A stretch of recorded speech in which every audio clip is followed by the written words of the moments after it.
Šiandien dieną nusprendžiau paskirti šventykloms, kadangi Tailandas yra labai religinga šalis ir jų tikėjimas yra budizmas. Nors kaip jie patys sako, budizmas yra ne religija, o mokslas.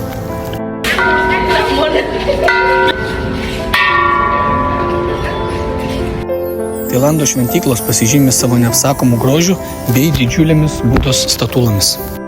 Didesnėse šventyklose galima įsigyti įvairiausio dydžio Budos statulėlių bei amuletų. Šiandieną aplankiau 3 šventyklas, tai 2 tokias garsesnės, kurios vadinasi Wat Prajai ir Wat Lailem. O trečioji jau tokia skurdesnė, jinai randasi salos viduryje ir vadinasi Prabuddha Dipankara.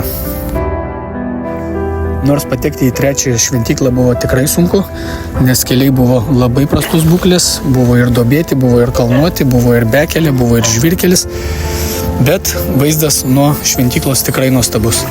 Nors ir šventykla reikalauja renovacijos ir trūksta pinigų, visur stovi dėžutės su prašymu paaukoti. O užlipus į patį aukščiausią šventyklos bokštą gali pamatyti visus salos kraštus, tiek vakarinį, tiek rytinį, tiek pietinį, tiek šiaurinį. Ir manau, kad šventykla bus atrenovuota, kadangi tiek vietiniai, tiek turistai suaukoja tikrai nemažai pinigų.